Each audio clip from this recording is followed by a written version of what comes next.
Oi, gente, bem-vindos à aula 2. Prontos para começar? Porque assim, na aula anterior a gente só introduziu, se apresentou, mas hoje agora a gente vai começar de verdade. Chega de lero-lero, né? Para essa aula 2, essa é a primeira aula de 3 aulas sobre gosto, sobre paladar. E nessa aula a gente vai falar sobre o que é o gosto. O que é o gosto, onde vive, o que come, como se reproduz. Bora lá? Certo.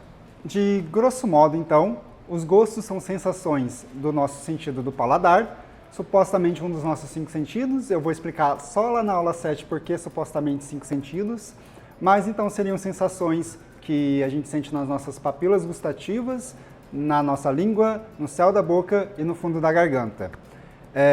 Nós temos 5 gostos consensuais: o ácido, o amargo, o doce, o salgado e o umami. Nessa aula e na próxima eu vou falar que talvez não sejam bem esses 5, a gente provavelmente tem mais do que esses 5 gostos, mas, então, a princípio, os gostos são relativos ao paladar e a gente tem esses 5 gostos consensuais, pelo menos por enquanto.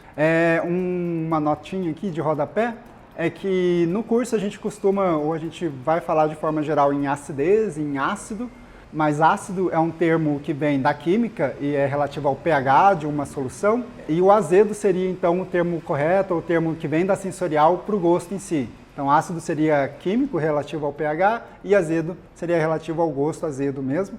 Mas no coloquial a gente troca, aqui no curso a gente vai falar indistintamente também. Só que em termos químico e de gosto, na verdade não existe uma correlação direta entre acidez e o gosto azedo. Nós vamos ver isso ao longo dessa aula, de que um alimento pode ser mais ácido, menos ácido e não ser mais ou menos azedo, ou você pode ter o gosto azedo sem ter acidez também. Então, na verdade, eles são duas coisas independentes, mas, de novo, em termos de falarmos ácido aqui, a gente está falando de azedo e é só uma forma coloquial da gente falar do gosto azedo. Se gosto é relativo a paladar e a gente tem, a princípio, 5 gostos, seria errado, então, a gente falar em gosto de banana, falar em gosto de chocolate, gosto de bacon.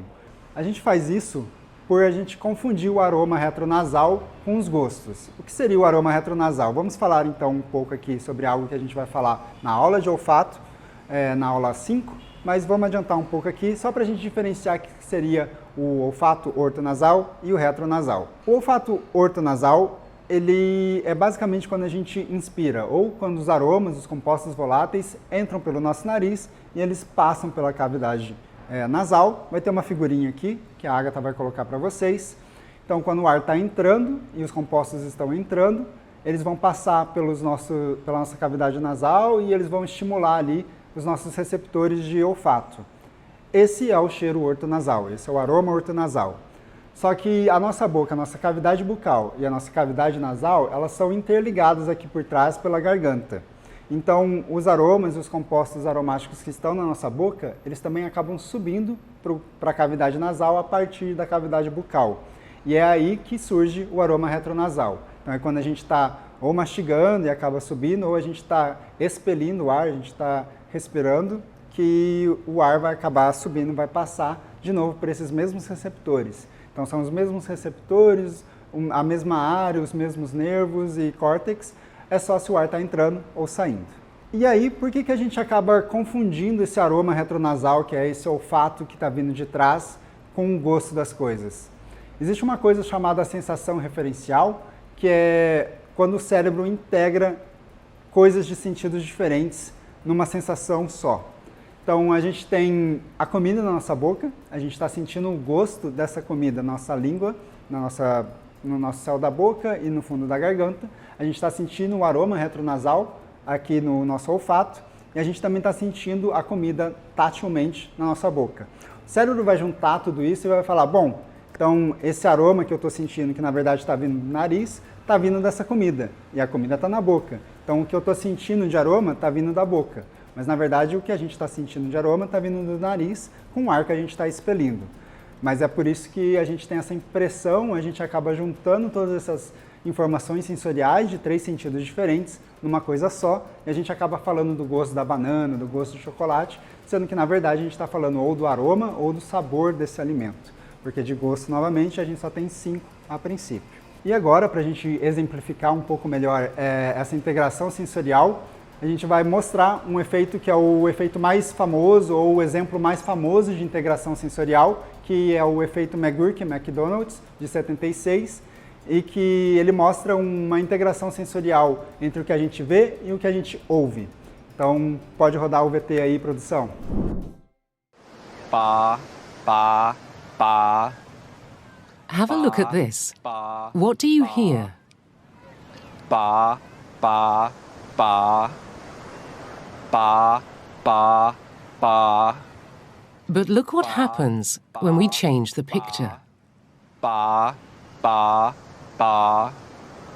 Ba, ba, ba. Ba. And yet, the sound hasn't changed. In every clip, you are only ever hearing ba with a B. Ba, ba, ba. Concentrate first on the right of the screen. Ba, Now to the left of the screen. ba. The illusion occurs because what you are seeing clashes with what you are hearing. E aí, deu barato? Deu para entender o que aconteceu? Eles estão falando só ba, com B de bola. Claro que eles fazem de uma forma ambígua, né? Não é um ba muito claro, propositalmente. Mas se a gente vê a imagem do cara falando Fá, com faca, F de faca, a gente passa a escutar Fá. Se a gente vê a imagem do cara falando Pá, com P de pato, a gente ouve Pá. Então, é isso que acontece na integração sensorial. É quando o estímulo visual, por exemplo, vai interferir naquilo que a gente está ouvindo. Então, são dois sentidos diferentes e um sentido está influenciando no que a gente está sentindo no outro sentido. Eu sou cego e eu nado sem óculos. E quando eu estou nadando, eu tenho muita dificuldade em entender o que as pessoas estão falando. Então, se eu estou na piscina, tal, no treino, e os colegas falam comigo, ou eu tenho que ouvir o que é para fazer do treinador, eu fico assim, eu não estou ouvindo, mas na verdade eu não estou enxergando, porque a gente usa muito da informação visual para entender o que a gente está ouvindo. E como eu não estou enxergando, eu fico surdo, eu não consigo entender o que as pessoas estão falando para mim, de onde está vindo, quem está falando. E no fim das contas, então, a gente acha que a gente está ouvindo ou que essa informação veio do nosso ouvido, mas na verdade é uma integração sensorial, tanto da visão junto com a audição. A Agatha lembrou aqui também de que na pandemia a gente estava usando máscaras e aí a gente também tem muita dificuldade de entender o que as pessoas estão falando, também porque a gente deixa de ver o que elas estão falando, a gente deixa de ver os lábios dela, não somente porque a máscara vai, claro, impedir que o som saia diretamente dali, mas porque a gente deixa de ver os lábios da pessoa se mexendo e a gente faz leitura de lábio o tempo todo, mesmo que inconscientemente. Isso acontece também com os alimentos, quando a gente come, que seria basicamente, então, o sabor das coisas. Bom, chegamos agora, então, ao sabor. Antes da gente conseguir definir direitinho o que é o gosto, eu estou tentando falar o que não é o gosto, porque a gente acaba misturando tudo, a gente usa a palavra gosto como se fosse tudo a mesma coisa, mas existem várias coisas que não são gosto e que a gente acaba falando que é gosto. Por isso que a gente precisa, então, explicar um pouco sobre o que é sabor antes da gente entrar, de fato, no que é e como funciona o gosto. Certo, qual é a diferença entre gosto e sabor? O gosto, ele é só relativo ao paladar, ele é relativo a um dos nossos sentidos. O sabor, ele é multissensorial, ele envolve mais do que um sentido só.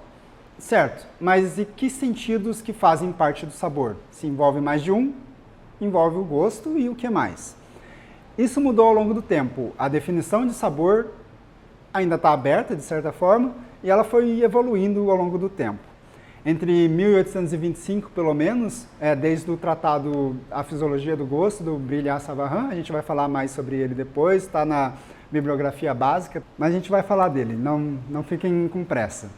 Enfim, pelo menos desde ele a gente fez essa distinção entre o que seria gosto e o que seria sabor, e até a década de 50, de 60 mais ou menos, a definição de sabor foi a junção dos gostos mais o aroma retronasal. Então é aquilo que a gente sentia na nossa língua, na boca, no céu da boca e no fundo da garganta, aqueles 5 gostos que a gente tem, mais o aroma que a gente sente quando a gente está mastigando, quando a gente está expirando, enquanto a gente está comendo. Mas esse é o conceito antiquíssimo. Então, ele ainda é bastante usado pela indústria. Quando a indústria coloca lá que aquele alimento é sabor de morango. Ela coloca isso porque não tem morango ali, né? Então ela não pode dizer que é de morango, mas tem sabor de morango. O que ela quer dizer com esse sabor? Ela quer dizer que vai ter gosto e vai ter aroma de morango. Então ele vai ser doce, talvez seja um tanto ácido, e ele vai ter aromas ou algum composto aromático que para eles remeta a morango. Então esse seria o sabor de morango, o aroma mais o gosto. Essa é a definição antiga de sabor. Passou o tempo, e aí então na década de 50, na década de 60, na metade do século 20, percebeu-se que não estava completo essa história do sabor. Porque se a gente pegar um prato picante, por exemplo, aquela picância, aquela ardência, que na verdade é somatosensorial, somatosensorial quer dizer tátil, eu vou explicar isso na aula 7, faz parte do sabor do alimento também. Se você for comer um caril, um curry, vai ter os aromas das especiarias, vai ter o gosto doce, vai ter o gosto salgado, talvez alguma acidez, se for um curry tailandês, por exemplo, e vai ter a picância desse curry. E essa picância faz parte do sabor do curry, não tem como você não falar que não faz parte. Então a gente precisa incluir também as sensações somestésicas ou as sensações táteis dos alimentos no sabor dos alimentos. Então é por isso que hoje, ou depois da década de 50, 60 pelo menos, começou a se falar então que sabor seria a junção do paladar, do olfato e do somatosensorial, que eu vou explicar depois porque é somatosensorial e não tato, mas tato. E eu diria que esse é o conceito mais comum ainda de sabor. Nas aulas, nas universidades, os professores em geral, eles usam esse conceito de sabor, mas aqui para vocês que vão fazer o curso, vocês vão ver que tem muito mais além disso. Qual que é o babado novo, então? O que tem além desses três? Os estudos mostram que a visão e a audição, elas também influenciam naquilo que a gente percebe nos alimentos. Nós vamos falar sobre visão, especificamente na aula 9, e a gente vai falar sobre audição na aula 10. Então eu não vou entrar muito em como é que isso funciona, porque a gente vai ver isso nas aulas respectivas. Mas basicamente, tudo aquilo que a gente vê de um alimento, tudo aquilo que a gente ouve, tanto de fazer, de comer, de mastigar um alimento, ele acaba fazendo parte do sabor do alimento, ele muda aquilo que a gente percebe. Não é só eu vou gostar mais, eu vou achar mais bonito, vou pagar mais caro porque ele é mais bonito ou tem um som mais legal, mas ele vai mudar efetivamente também o que eu estou sentindo de gosto, o que eu estou sentindo de aroma, o que eu estou sentindo de textura. A gente não percebe, de novo, por conta da integração sensorial, mas boa parte da crocância que a gente sente nos alimentos, por exemplo, a gente sente através da audição.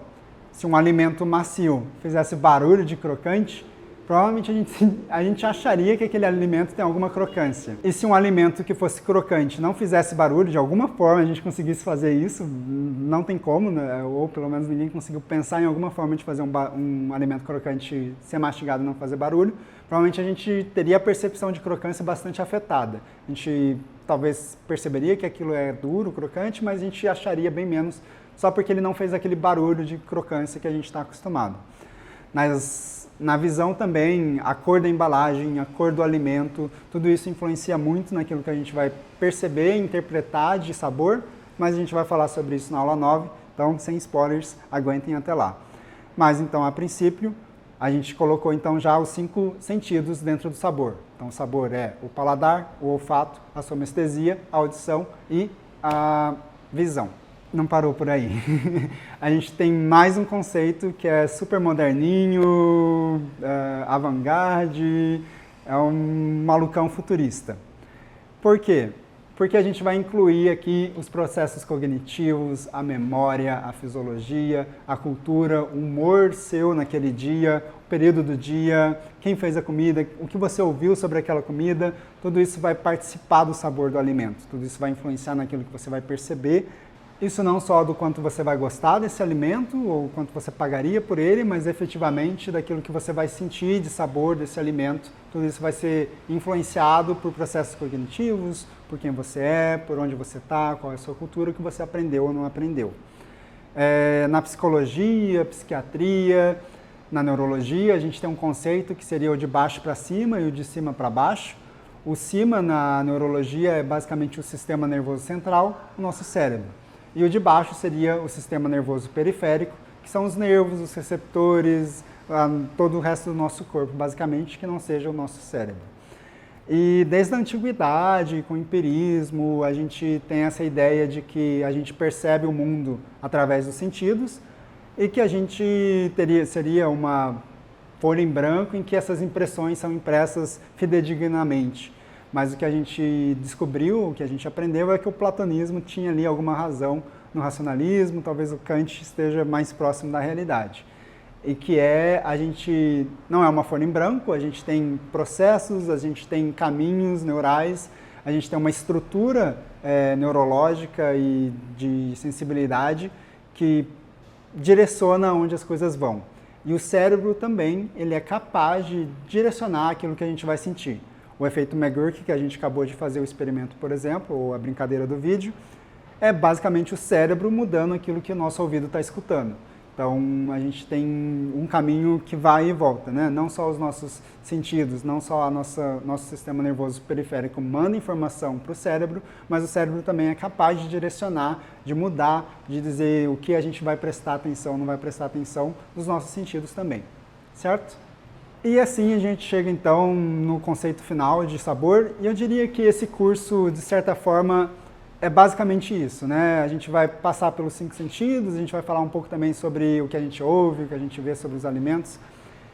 Então esse curso, de certa forma, é mais ou menos o que é o sabor e como que a gente sente o sabor dos alimentos, onde ele vive, como se reproduz. Então seria um curso sobre o sabor dos alimentos. Agora que a gente definiu então o que é sabor e o que não é gosto, vamos entrar efetivamente no que seria o gosto. Eu falei no começo então que o gosto seriam sensações que a gente sente com as nossas papilas gustativas e que seria relativo ao sentido do paladar. A gente não tem uma definição do que é gosto. Não dá para fazer melhor do que isso, e isso não é uma definição consensual, não é uma definição escrita na pedra. A gente não tem uma definição correta e universal para o que seria um gosto. Eu tenho uma ideia ou uma teoria do que seria o gosto, porque, em geral, na ciência, eles falam muito sobre receptores, caminho neural, sobre limiares de percepção, sobre área no córtex, etc. Mas, para mim, a gente deveria considerar o gosto uma sensação. Um conceito super abstrato, mas que é o máximo que a gente poderia fazer, eu acho. E eu tenho 3 motivos para dizer que o gosto é uma sensação. O primeiro motivo é que os gostos não estão nos alimentos. Então, o açúcar não é doce, o sal não é salgado, o vinagre não é azedo, a quinina não é amarga e o Ajinomoto ele não é umami. Como assim? Bom, basicamente porque a gente precisa de alguém para sentir esses gostos. O açúcar sozinho, ele não é doce. Ele precisa de alguém, um ser senciente, pode ser nós, humanos, uns animais, ETs, qualquer coisa, entidade que seja capaz de sentir aquele gosto, para que aquele gosto exista. Sem uma pessoa para sentir esse gosto, ele não existe. E aí as pessoas podem, por exemplo, não sentir o gosto por diversas razões. Existem daltonismos de gosto, por exemplo, existem pessoas que não sentem um gosto, pode não sentir doçura, pode não sentir umami. Inclusive, umami, a gente não tem muita certeza de quantas pessoas são incapazes de sentir umami, mas a gente sabe que cerca de 1/3 da população ocidental ou não é capaz de sentir umami, ou não é capaz de identificar ou isolar a percepção de umami como uma coisa separada, identificar o umami pelo menos. Então pode ser que, sei lá, 1/3 das pessoas não seja capaz de sentir umami. Se você sempre se perguntou o que é umami, a gente vai falar bastante sobre ele ainda. Pode ser, de repente, que você só geneticamente não expressa os receptores e você nunca vai sentir umami também. Existem daltonismos também específicos para algumas... Daltonismo entre aspas, né? Existem alguns daltonismos que a gente chama de ageusia, na verdade, é o termo correto para não sentir gostos. Para alguns compostos de amargor, por exemplo. Eu não sinto amargor em várias coisas. Eu não sinto amargor em vegetais escuros, couve, brócolis, espinafre. Para mim, nada disso é amargo. E eu também não sinto amargor para álcool, não sinto amargor para PROP e PTC, que são 2 substâncias padrões para verificar a percepção de amargor, mas a gente vai falar sobre isso nas próximas 2 aulas. Outras razões também pelas quais alguém pode não sentir um gosto é um acidente, uma doença, se ela está gripada ou com a Covid, por exemplo, teve bastante relato de pessoas que perderam não só o olfato, mas também o paladar. Mas, mesmo entre a gente que sente ou aquelas substâncias que a gente sente, os gostos, isso muda ao longo do dia, isso muda ao longo do mês, muda ao longo dos anos. E não é a substância que está mudando, somos nós que estamos mudando e a nossa percepção dessa substância que está mudando. Então, de novo, o gosto ele não está só na substância, ele precisa da gente para a gente sentir ou não esse gosto, e em que intensidade, isso vai variar da gente e não da substância apenas. A gente vai ver agora nessas 3 aulas como a saliva, o que tem adaptação, sensibilização, insensibilização, como o nosso humor, o nosso cansaço, o barulho externo pode mudar a nossa capacidade de perceber gostos. Por isso, então, que gostos eles não estão na substância, o açúcar não é doce, o sal não é salgado, e etc. e tal. A segunda razão pela qual eu digo que o gosto é uma sensação é porque eles também dependem do contexto em que eles estão. Além da gente, então, e as nossas condições podem variar, as condições em que ele está no alimento também podem variar. Uma comparação que eu acho legal de fazer é sobre as cores. A gente aprende nas aulas de ótica, de física, lá no ensino médio, que as cores, então, são reflexos. Se a gente pegar alguma coisa colorida aqui, esse rosa, por exemplo, essa chaleira, ela não é rosa. A chaleira, na verdade, ela reflete luz rosa se for dadas as condições necessárias para que ela faça isso.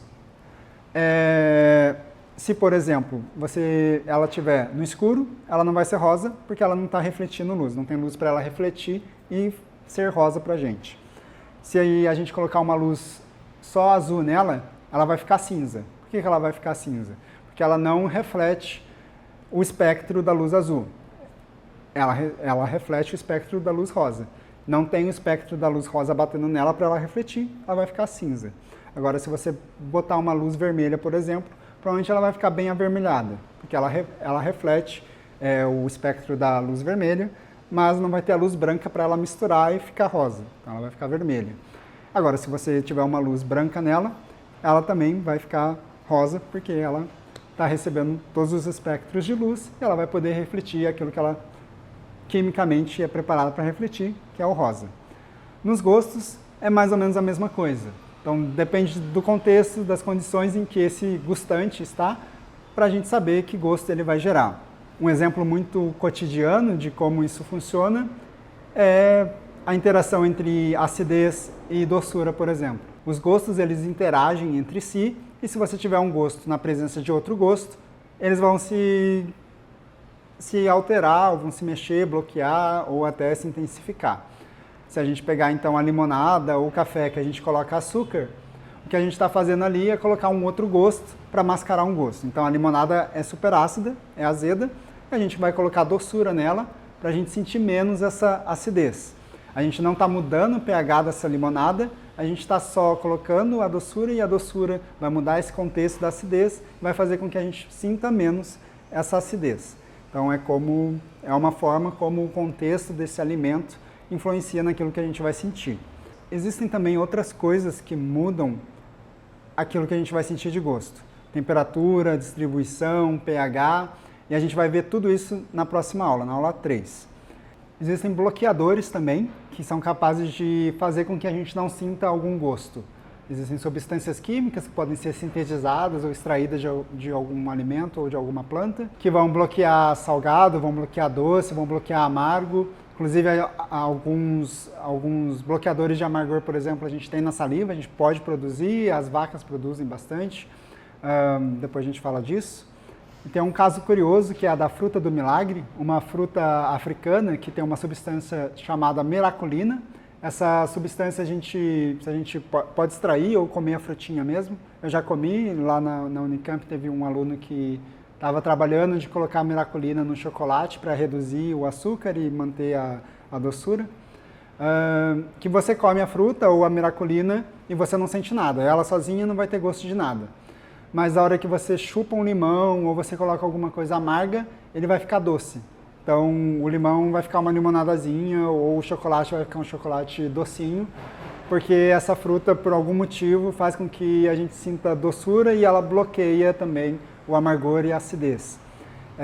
Eu tentei entender o que era que fazia isso, não consegui entender direito, eu acho que a gente não sabe ainda qual é o princípio, como é que a miraculina faz isso, mas basicamente então ela é um bloqueador e se você tiver isso no seu contexto, então o gosto vai ser alterado pelo contexto dessa percepção do gosto. Outras coisas que podem influenciar um gosto, que fazem parte do contexto também, são os talheres, a cor da embalagem, o barulho da embalagem, o barulho do ambiente. Por exemplo, quando a gente está dentro de um avião, a gente sente os gostos de forma diferente. A gente tem um limiar mais alto, a gente passa a perceber menos os gostos por conta do contexto de pressão, de barulho, e a gente vai falar dessas coisas lá na aula 10, quando a gente for falar de barulho, mas então o contexto em que a gente está muda sim aquilo que a gente vai perceber dos gostos. E agora, o terceiro motivo pelo qual eu acho que os gostos são sensações e a gente não deveria falar em mais nada além disso, é que a gente é capaz de sentir os gostos sem estimular nossa língua, sem estimular nossas papilas gustativas. Como assim? A partir do momento que a gente conhece a doçura, a partir do momento que a gente conhece o amargor, a acidez, o nosso cérebro criou ali uma área no córtex gustativo correspondente a esse gosto e a gente é capaz de lembrar desse gosto sem efetivamente sentir esse gosto. A gente faz isso o tempo todo com todos os sentidos. Você pode tocar uma música na sua cabeça agora, lembrando dela, e você vai ouvir essa música. Você pode fechar seus olhos, pensar numa imagem, e você vai ver essa imagem. Com os gostos é a mesma coisa. Eu acho que é um pouco mais difícil da gente fechar o olho e tentar imaginar a sensação de um gosto. Mas, por exemplo, quando a gente sente um aroma, a gente acaba puxando gostos relativos a esse aroma. Como assim? Vamos pegar a baunilha, por exemplo. No Ocidente, a gente usa a baunilha sempre em sobremesas, em alimentos doces. Então, a gente acaba criando uma correlação entre baunilha e doce. E aí, toda vez que o nosso corpo, o nosso cérebro for sentir o aroma da baunilha, ele vai se antecipar e falar, bom, isso é doce. E é por isso que quando eu sinto o cheiro da baunilha, por exemplo, eu penso, é um aroma doce. Isso não faz sentido porque um aroma não pode ser doce, né? O aroma ele é relativo ao olfato e o doce é relativo ao paladar. Então, o aroma ele não pode ter uma característica do paladar. Só que como tem essa ligação entre um estímulo e o outro, o que acaba acontecendo é que quando eu sinto o cheiro da baunilha, o cérebro ativa no córtex gustativo. A gente vai ver o que é isso. A área relativa a doce, e o que eu estou sentindo ali, para mim, é efetivamente doçura. Então, é por isso que eu diria que o que importa, no fim das contas, é a sensação. Se eu estou sentindo só o aroma de uma coisa, mas o meu córtex gustativo está acusando doçura, para mim isso já é doçura. Isso já faz parte do gosto doce que é relativo ao paladar, mesmo que o paladar não esteja sendo usado nesse momento. Além disso, só de eu sentir essa ativação da doçura no córtex, mesmo sem estimular a minha papila gustativa, os efeitos fisiológicos dessa doçura são iguais. A doçura a gente sabe que ela bloqueia a acidez, bloqueia amargor, por exemplo, e se eu só colocar baunilha num café, num chocolate, esse café e esse chocolate vai ficar mais doce para mim, só porque eu estou olfativamente ativando o doce no meu córtex gustativo.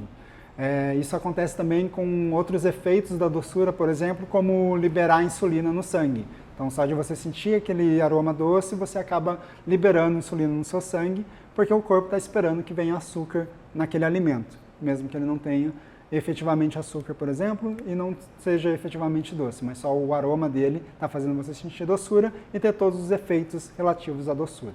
Isso acontece também com um salgado. A gente pode diminuir ou reduzir a quantidade de sal, por exemplo, sem perder a sensação, o gosto do alimento, colocando aromas que façam a gente sentir salgado por essa interação cross-modal.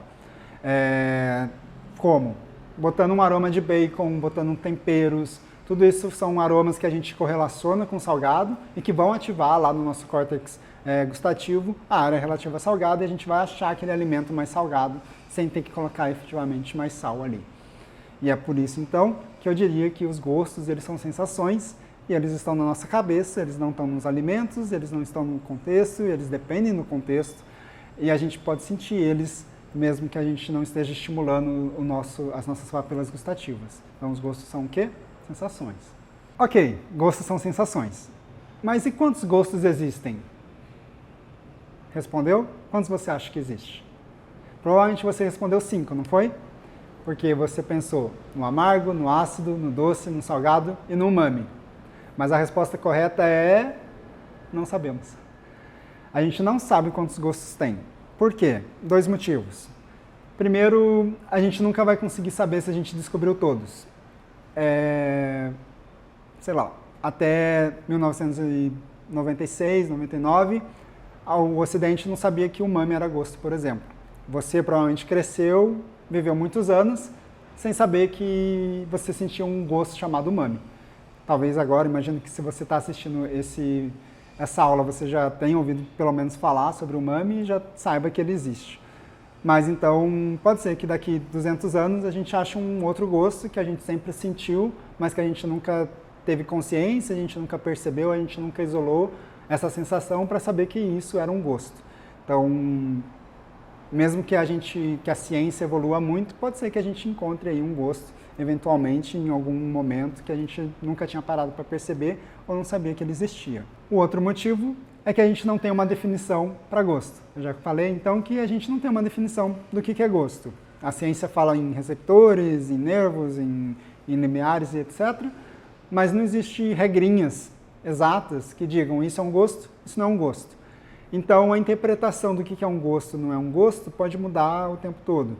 Eu posso considerar uma coisa um gosto porque eu considero que para ser gosto tem que ser certa coisa e outras pessoas podem considerar que outras coisas são gostos porque elas consideram que para ser um gosto tem outras regras para serem seguidas. É mais ou menos igual o Plutão, tadinho, que é planeta, deixa de ser planeta, volta a ser planeta. Plutão em si ele não mudou, ele não está na puberdade, ele não está crescendo e mudando. É a regra do que é ou o entendimento do que é um planeta que está mudando e fazendo com que ele deixe ou não deixe de ser um planeta. Então, os gostos é a mesma coisa. Eles podem mudar porque a gente não tem uma definição exata, correta ou sólida do que é um gosto, e conforme a gente mudar essa definição, vai mudar também o que é ou pode deixar de ser um gosto. Para assustar vocês, eu diria que o azedo e o salgado, eles talvez não sejam gostos. Eu tenho minhas dúvidas de que a gente deveria considerá-los efetivamente gostos. E a gente vai falar sobre isso depois. E a gente poderia também questionar se o paladar em si, por exemplo, não faz parte da somestesia. Eu vou falar aqui que é a somestesia na aula 7, mas é o tato. E considerando que o tato a gente define como sensações que vêm da pele, por exemplo, a nossa língua tem pele, a gente sente os gostos na nossa pele. Será que a gente não deveria dizer, então, que o gosto faz parte das sensações táteis? Talvez uma sensação tátil distinta, diferente, mas se está na pele, não deveria ser tato também? Na aula 7, então, a gente vai falar mais sobre isso. Também vamos questionar até a definição ou a divisão entre 5 sentidos, que não é uma divisão muito boa ou não é muito sólida, eu diria. Isso que a gente não está nem falando dos animais. Se a gente for pegar os peixes, por exemplo, eles vivem na água e eles têm diversos sensores químicos que a gente nem necessariamente sabe e que pode ser um gosto, de repente, não sei. Daí vai depender da nossa definição do que é gosto, não é. A real é que quanto mais a gente estuda, menos a gente sabe. Aproveitando então esse assunto, toda essa filosofia dos gostos, vamos falar sobre algumas novidades que eu imagino que vai ser inusitado para vocês, que seria tudo aquilo para além dos 5 gostos consensuais. O que a gente tem de propostas de novos gostos e também a gente vai falar depois o que não é gosto, só para garantir que a gente possa identificar direito o que é ou não é um gosto. Para começar, uma novidade de uma proposta de novo gosto, que eu acho que já tem bastante evidências, já é bastante sólido e eu e Yuri já consideraria um gosto, que é o graxoso. Inclusive, eu fiz um intercâmbio no Centre de Ciência do Goût e da Alimentação, em Dijon, e eles foram um dos centros de pesquisa que foram inovadores e propuseram esse gosto. Então, lá é quase um crime se você disser que existem 5 gostos. Para eles, o graxoso já faz parte dos gostos e ai de você se você for um negacionista do graxoso. E eu também fui num restaurante em Colônia chamado Ox & Clé, que ele trabalhou no menu deles, ele trabalha no menu de degustação deles os 6 gostos. Só que são 6 gostos, não são 5. Então eles já consideram o graxoso lá também um gosto e eles fazem um menu baseado nesses 6 gostos, que eu achei particularmente muito legal. E aí o nome dele, vamos começar pelo nome dele. Eu estou falando aqui de graxoso, né? Mas na verdade não existe um nome para ele ainda. Em inglês se fala em fatty, F-A-T-T-Y, ou em fat taste, ou então em óleo augustus do latim.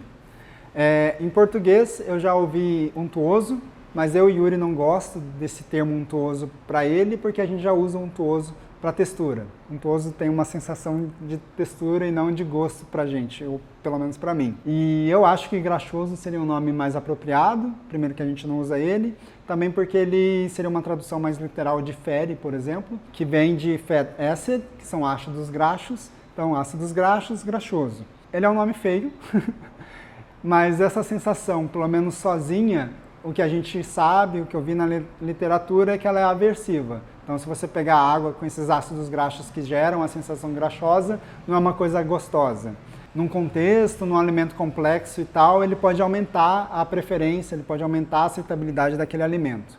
Mas ele sozinho não é um gosto muito bom, que é mais ou menos como, sei lá, o amargor, que sozinho o amargor é aversivo, mas no café, no chocolate, um pouco tal, ele pode ser gostoso. O umami é a mesma coisa, de forma geral, a água com Ajinomoto as pessoas não acham gostosa, não é uma coisa particularmente deliciosa, mas se você colocar Ajinomoto num alimento complexo, num caldo, em qualquer outra coisa que já tem algum aroma, já tem outros gostos ali, esse umami vai intensificar esse aroma, vai intensificar esse gosto e vai deixar a comida mais gostosa. Então, provavelmente o gosto graxoso funciona mais ou menos da mesma forma. Sozinho ele é meio aversivo, mas no contexto talvez ele seja gostoso. E o que seria esse graxoso? Por que a gente discute a possibilidade dele ser um gosto? Basicamente, a gente já identificou receptores que são capazes de perceber ácidos graxos livres, que são os ácidos graxos livres. As gorduras e óleos, elas são basicamente triglicerídeos, que seriam 3 ácidos graxos livres juntados por um glicerol. Então, 3 ácidos graxos que não estão mais livres estão juntos num triglicerídeo. E aí, se você pegar essas gorduras e quebrar, você liberar esses ácidos graxos do glicerol, eles vão se tornar ácidos graxos livres. E seriam, então, esses ácidos graxos livres que seriam capazes de estimular os receptores e gerar a sensação de graxoso. Já identificaram os receptores, o caminho neural, o processo fisiológico, a cadeia fisiológica para se chegar nisso. Então, a princípio, é um gosto. Por que a dúvida? A maior dúvida para a gente garantir que graxoso é um gosto é a gente isolar o paladar. Os ácidos graxos, eles têm textura e eles têm aroma também. Então é difícil você garantir que o que as pessoas estão percebendo é um gosto. Então, como que eu vou tentar comprovar que as pessoas estão percebendo alguma coisa? Comparando com uma substância padrão. No geral, você vai pegar água e aquela substância que você quer saber se as pessoas estão percebendo e comparar com água. Se elas conseguirem perceber a diferença entre água com aquilo e só água, é porque elas estão sentindo alguma coisa. Só que se os ácidos graxos têm textura e têm aroma, o fato delas conseguirem distinguir água de água com ácido graxo não quer dizer que é um gosto. E aí o que você precisa fazer? Você precisa tentar mascarar a textura e mascarar os aromas. Você coloca goma nas duas condições, você coloca algum aroma para mascarar, e se as pessoas continuarem sendo capazes de distinguir um de outro, é porque elas estão sentindo alguma outra coisa que não seja só textura e que não seja só aroma. A gente está mais ou menos nisso, mas a gente, vamos dizer, não conseguiu ainda garantir 100% de que seja realmente um gosto. Eu acho que a gente já tem evidências suficientes para dizer que sim, mas de forma geral, enquanto a Nature ou a Science não publicar, a comunidade científica vai ficar com o pé atrás e vamos ver como que tá e tal. Então, basicamente a gente está esperando uma dessas 2 revistas dizerem ok, liberou, é um gosto, pode todo mundo falar e usar. Uma outra curiosidade também é que os obesos, de forma geral, parecem ser menos sensíveis a isso. E aí fica aquela dúvida, né, se existe alguma correlação de causa e consequência, de se talvez por eles perceberem menos, eles comam mais alimentos gordurosos, ou eles comerem mais faz com que eles percebam menos, a gente não sabe de nada disso. Que gosto tem? Eu não sei, porque eu nunca tive acesso aos ácidos graxos livres, nunca comi para eu saber que gosto tem, e mesmo que eu tivesse comido, o máximo que eu ia poder falar para vocês é que é uma sensação. E, de forma geral, a gente não pode explicar o que é uma sensação. Eu não tenho como explicar o que é vermelho, o que é verde. O máximo que a gente pode fazer é dizer, vermelho é a cor do morango maduro, é a cor do sangue. Eu posso te dizer coisas que são vermelhas, ou verde é a cor das folhas, azul a cor do céu. Mas eu não tenho como explicar o que é azul. O que é azul? O gosto é a mesma coisa. O que é salgado? O que é doce?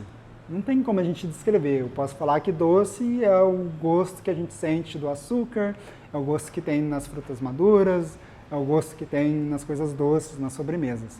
Mas não tem como explicar o que é efetivamente esse gosto. E do graxoso é mais ou menos isso. Então agora a gente pode falar sobre um próximo que foi refutado, a carbonatação. Em 2004, mais ou menos, eles acharam receptores para CO2 nas nossas papilas gustativas. E aí a comunidade entrou em polvorosa, meu Deus do céu. Então, carbonatação da bebidas carbonatadas, água com gás, refrigerante, cerveja, espumante, teria um gosto particular, um outro gosto, que seria esse gosto da carbonatação. Só que aí, em 2009, o Chandrasekhar publicou na Science um artigo dizendo que esses receptores de CO2 eles eram expressos nas células de acidez. A gente vai ver que são as células que determinam o gosto que a gente está sentindo, porque essa célula está ligada pelo nervo para uma área específica do córtex. Então, essa ligação que vai determinar qual é o gosto que aquela célula percebe. Fizeram um experimento com ratinhos em que trocaram, por exemplo, eles trocaram o receptor de doce com amargo. E aí os ratinhos eles bebiam água com quinina como se fosse água doce. Eles bebiam loucamente água com quinina porque eles estavam sentindo doçura naquela quinina em vez de amargor, porque foi trocado e a célula que determinava qual era o gosto que aquela célula ia expressar. Então, se os receptores de CO2 estão sendo expressos na célula de acidez, o que a gente está sentindo é acidez. Isso é bem legal, eu acho que é uma forma da gente aproveitar aqui e falar um pouco sobre bebidas carbonatadas, porque é uma coisa sensorialmente curiosa e cheia de mistérios, né? Sei lá, o Dom Perignon dizia lá, o mito diz que ele dizia que as bolinhas eram como ver ou sentir as estrelas no céu, na boca. E a gente tem mesmo um barato, né? Tem uma coisa de refrescância, uma coisa que faz a gente salivar, que faz a gente chorar até, que dói um pouco também dessa coisa da bebida carbonatada. É um barato, vamos dizer assim. A gente sente coisas quando a gente bebe bebidas que são gasosas.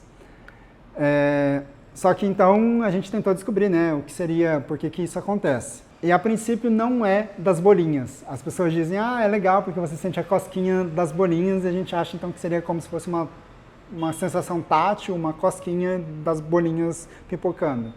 Fizeram experimentos então com gás inerte, nitrogênio, oxigênio, e eles borbulhavam esse gás na língua das pessoas com água e não dava barato. Elas sentiam a borbulha, então a gente sim é capaz de sentir as borbulhas, mas não são essa sensação das borbulhas ou as cosquinhas das borbulhas que dão o barato das bebidas carbonatadas. O que é então? Muito provavelmente é a acidez. A acidez que faz com que a gente salive, que faz com que a gente lacrimeje, que faz com que a gente sinta refrescância, que a gente sinta essa coisa gostosa das bebidas carbonatadas. Eu, particularmente, costumo sentir esse barato da carbonatação também em coisas muito ácidas, como, sei lá, um tucupi, ou aquela sopa chinesa salgada e ácida, que ela é bem salgada, ou bem ácida e ela é quente também, então isso aumenta a percepção de acidez. Ou com ácido cítrico em pó, se você coloca na boca, dá uma sensação de que está borbulhando, de que é carbonatado, mas na verdade seria então a acidez. A acidez ela não é só o gosto azedo, mas ela também gera dor. A gente vai ver sobre isso na aula 7, que ela causa dor na gente. E ela também causa a sensação de frio. E o gás carbônico faz tudo isso também. E aí tem uma hipótese que é minha, não cheguei a ver ninguém que tenha estudado isso, mas é que se a gente sentir acidez, tanto a partir do íons H+, a gente vai ver isso na próxima aula, quanto do CO2, talvez exista um efeito sinérgico quando a gente coloca os dois ao mesmo tempo. Então, quando uma bebida é ao mesmo tempo ácida e ela é carbonatada, a gente, em vez de sentir um de acidez do H+, e um de acidez do CO2, talvez a gente sinta 3 de acidez, porque é sinérgico, é aditivo e eles são multiplicadores um do outro, em vez de simplesmente somarem e formarem uma acidez número 2, por exemplo. E aí a gente entra na questão, por exemplo, do porquê que refrigerante sem gás é tão xoxo, né? O primeiro motivo, então, é basicamente porque ele não vai ter mais aquela acidez. Como é que a gente coloca acidez nas bebidas? A gente injeta gás carbônico, basicamente. Só que quando a gente injeta esse gás carbônico nas condições de pressão e temperatura corretas, ele vai se dissolver na água e ele vai se transformar em um ácido carbônico, carboxílico, um ácido de carbono. Então, quando a bebida perde o gás carbônico, ele deixa de ter esse ácido e ele vai gerar água e vai gerar gás carbônico. Então, o que você está tendo é perder a acidez e gerar água.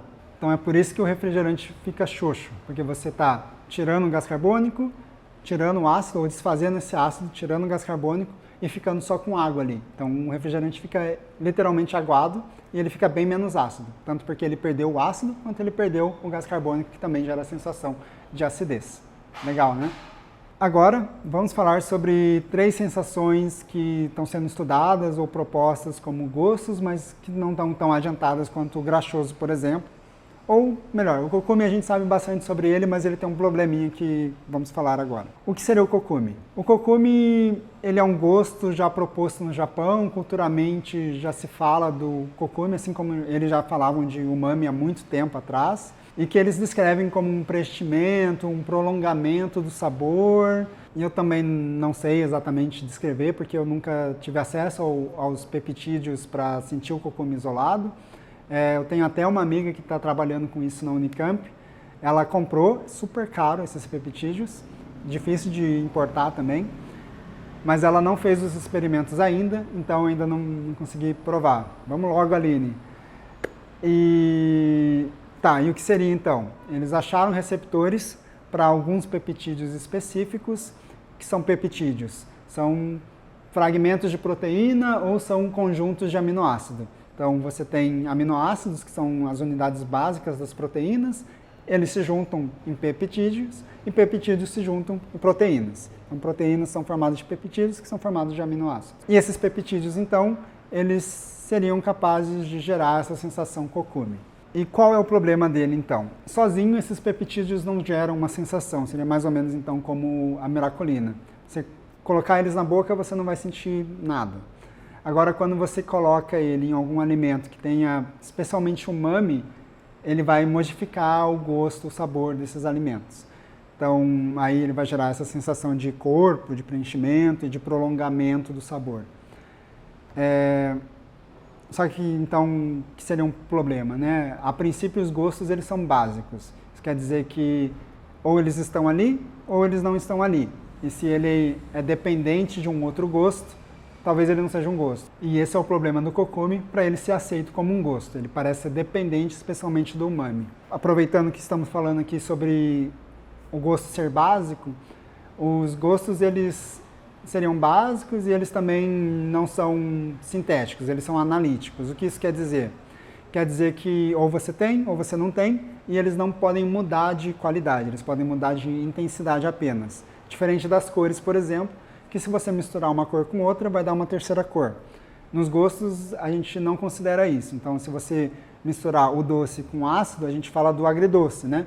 Mas o agridoce, então, a gente não considera ele um gosto, que o agridoce é só a junção do doce com ácido, mas não seria um gosto especificamente, porque a gente trabalha com a teoria ou com o conceito de que os gostos são básicos e eles são analíticos, não sintéticos. Ou ele está lá ou ele não está lá. Bom, agora eu quero falar sobre o cálcio. Pode ser que a gente tenha um gosto calçoso de cálcio. A gente tem sensores de cálcio no corpo todo. Inclusive, tem um artigo bem legal, vou colocar aqui para vocês também baixarem da Nature, que fala sobre sensores, receptores de gosto em outras partes do corpo, inclusive os espermas masculinos, eles têm receptores de umami e parecem estar ligados a como o espermatozoide sabe se ele chegou num óvulo. Porque se você mexe com esse receptor de umami nos espermas, eles se abrem e eles soltam o conteúdo genético, que é basicamente o que eles fazem quando eles chegam no óvulo, é liberar o conteúdo genético. Então pode ser que os espermas eles sintam o gosto das coisas para conseguir saber onde chegar, ou como chegar nos óvulos. Enfim, nós temos receptores de cálcio no corpo todo e parece que o T1R3, a gente vai falar dele na próxima aula, porque ele também está envolvido no gosto doce, no gosto umami, que é expresso nos botões gustativos, ele é sensível a cálcio. Se esse receptor que está nos botões gustativos é sensível a cálcio, existe essa possibilidade então do cálcio ser um gosto. O que a gente sabe em termos comportamentais? A gente sabe que anfíbios e ratos muito provavelmente sentem gosto de cálcio. Por que a gente sabe especialmente desses dois? Porque a gente pode mexer geneticamente neles, por exemplo. A gente pode criar ratos geneticamente modificados para tentar identificar nos genes dele o que é que está gerando essa capacidade dele de distinguir água com cálcio de água, por exemplo. Então foi assim, por exemplo, que eles descobriram que T1R3 está relacionado com essa percepção do gosto de cálcio, ou ao menos a percepção do que é água e do que é água com cálcio. E os humanos, eles também parecem ser capazes de sentir alguma coisa no cálcio, porque se você der água com cálcio ou água para uma pessoa, especialmente se ela estiver deficiente em cálcio, ela vai preferir a água com cálcio. Se ela não tiver deficiente em água com cálcio, ela não vai preferir água com cálcio porque vai ter um retrogosto ali, um off-taste amargo, salino, e ela vai preferir a água. Então, dependendo se você é ou não deficiente em cálcio, você vai preferir um ou outro. Para mim, isso já é um forte indício de que sim, cálcio seria um gosto, então, mas ele está um pouco mais atrasado que o graxoso, por exemplo, em termos de estudos, então a gente não sabe ainda se, por exemplo, é só um efeito posterior, porque como a gente tem sensores em todas as partes, inclusive, sei lá, no estômago, a hora que essa água chega no estômago, o cálcio vai ser acusado ali para o cérebro, talvez seja isso que esteja fazendo o cérebro ter preferência pela água com cálcio, não necessariamente um gosto em si. Enfim, fora que o cálcio, a gente não consegue isolar ele, ou a gente não consegue colocar ele na água de forma pura, ele precisa estar em um sal de cálcio, e aí esse sal de cálcio vai ter um gosto salgado, vai ter um gosto amargo junto com supostamente o gosto de cálcio. E aí tem que tentar isolar isso também. E aí, uma terceira proposição de gosto é o metálico. O metálico é o que a gente mais não sabe o que é. A gente sabe que tem um componente olfativo dele, porque a gente é capaz de pegar uma moeda, sentir o cheiro dela e sentir o cheiro metálico. Mas é um problema também porque os átomos de metais eles são pesados, então eles não são voláteis, e a princípio eles não seriam capazes de chegar no nosso receptor olfativo. Então a gente não sabe exatamente como é que a gente é capaz de sentir o cheiro de metal. Uma das hipóteses é que alguma coisa que acontece no ar que toca esse metal, que é um condutor elétrico, faz com que a umidade ou alguma substância gordurosa que esteja nesse ar mude de aroma e a gente sente esse aroma de metálico, mas não é efetivamente do metal, mas de alguma coisa que bateu nesse metal e foi para o nosso nariz. Na boca, a gente sente ainda mais forte esse metálico, não sabemos explicar, mas, por exemplo, se a gente acha que o aroma de metal é uma gordura que bateu no metal, por exemplo, ele vai ficar mais forte na nossa boca, porque a nossa saliva tem gordura, por exemplo, tem água, então geraria mais compostos aromáticos que tocaram no metal. Mas pode ser também que exista um componente do paladar, um componente de gosto nesse metálico. Algumas teorias dizem que, de repente, por ser um condutor elétrico, ele está dando choquinhos nos nossos nervos mesmo, diretamente, está gerando uma sensação.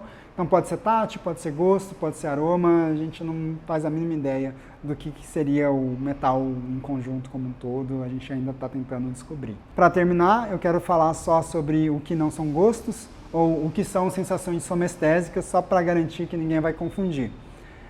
Basicamente, picância, pungência, frio, calor, refrescância, mentolado, o mentolado no sentido não aromático, mas a refrescância que o mentol pode trazer. Tudo isso são sensações somestésicas, são sensações táteis, não fazem parte do gosto então. Fazem parte do sabor, mas não do paladar, não do gosto. Nessa aula é isso. Eu gosto muito desse assunto, acho que dá para perceber, então desculpa aí toda essa volta só para falar do que é gosto, mas eu acho que é um assunto muito legal e a gente vai ver que vale também para os outros sentidos nas próximas aulas, vale para os aromas, vale para as cores, vale para os sons, vale para as sensações somestésicas também. Todas essas dúvidas, essa filosofia do que seria uma sensação, do que é um gosto e do que é os sentidos também. Mas então, para concluir, o gosto ele vai depender de alguém, ele vai depender do contexto, desse estímulo. E por fim, você é capaz de sentir essa sensação, esse gosto, mesmo que você não esteja estimulando suas papilas gustativas, mesmo que você não tenha nenhuma substância ali. E é por isso que então gostos são sensações. Ok? Chega, pedem arrego. Dúvidas, comentários, dinheiro de volta, comentem aqui embaixo. Se gostou, comenta, posta no Instagram, marca a gente pra gente repostar. Pode xingar também, xinga muito no Twitter, que a gente melhora e ganha em pop também, né? Por que não? Bom, a próxima aula a gente vai falar sobre fisiologia e anatomia dos gostos do paladar. Não vai ser filosofia maluca, vai ser bem mais química e biologia. Então, até lá!